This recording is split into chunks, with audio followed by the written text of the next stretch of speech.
This is just a sample student. It's an actual, we just kind of mimicked some of the information, but we're going to go through, so we're going to go through and put together all these schools on a side by side. So this is, they were looking predominantly at faith-based schools. So you see St. Joe's and St. John's and TCU and Dayton. I think Xavier is on their list. And they had a mix at Notre Dame. A number of different schools and different types of schools. And you can see, here's the cost to attend. Here's their gift. I threw everything else out, and then here's your remaining cost. Right? So that's really what you want to break down and see. Well, how are we looking? And then it really gets into how do we look at this on a side by side? Well, if we come down here, you really want to look at like this to see here's the net cost, here's the budget, here's our gap. And then if I sort by the gap, it begins to show us here's the school, here's our budget, here's our funding gap, here's our loan payment. Full transparency through the process. You can see coming on down here, this is a good budget, right? So 168,000, still got to come up with that. There's some schools, a lot of these fall in a range, but then they jump. So TCU gave them a decent scholarship, but it still leaves them with a huge jump to get competitive there. So, so like in this case, what we're looking at is if I want to go to Denver, right? We know there that it's going to cost us 27,000 more. I'm going to go back to Dayton and ask for more money. And this is the reason why. I've got these other comparable schools that are competing for me, right? So that's kind of the idea with how do we have a similar starting price and have a bottom line. Um, the funding gap is just wildly different. So that could be understanding which schools fall into the same bucket. So another good one is St. John's. We actually have a surplus 166 versus St. Joe's down the street 198.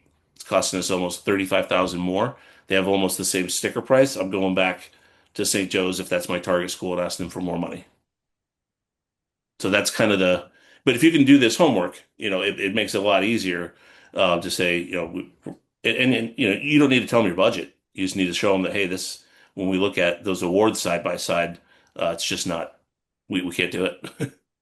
So, hopefully that's helpful. Like if you can build this out, and this is kind of how we go and we do appeals to get more money. So TCU we would try, but we also need to know what you're working with.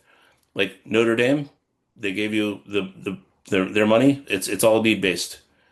Villanova the same. There's no they don't have I mean, with some exceptions, but they'll love to have you. It's full pay, and you're gonna have a $2,400 a month payment. Go Irish. Yeah. So, and be cautious of this too, because people say, "Oh, you don't need to pay them in 10 years. You can stretch them out for 25." When you look at the cost of that loan, yes, you can cut your payment in half, but you're going to pay another $130,000 for that privilege and be in debt until you're 50. So I'd rather you go spend that money on grad school.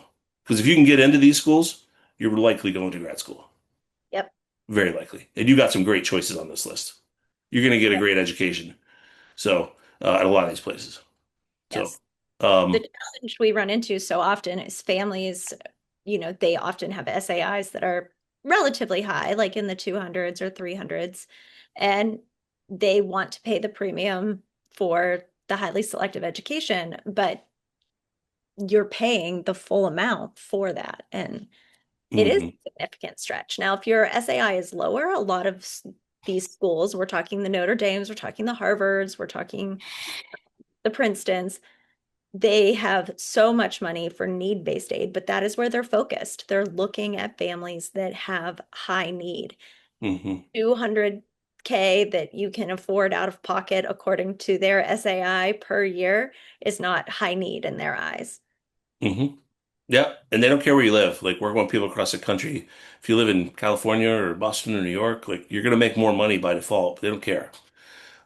Other people that they seem penalized. It's just how the formula works. Or those that have like non-retirement, they've chose to invest in real estate. They get hit pretty hard in the formulas. Doesn't mean that they're wealthy, but it just means that that's where their nest egg is in a lot of cases. And unfortunately, the formulas don't really care. So it's yeah. So knowing the profile of the schools to your point of like, well, how do they do with need-based aid? How many kids get scholarships? Well, next to none.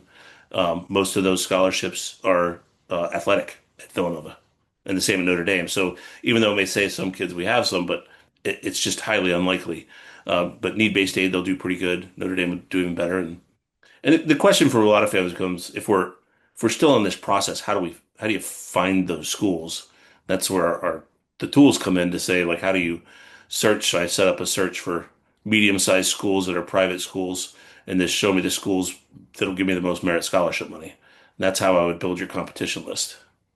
Who's closest to them? So if you're targeting, what's your target school, and then who's closest, and then who do they play in their sports league is usually another one we'll put them against. So like a lot of these are up in New York. So you apply to a lot of them. They're going to give you, these are automatic. So that's kind of, and you can kind of see where our net cost begins to stretch. So.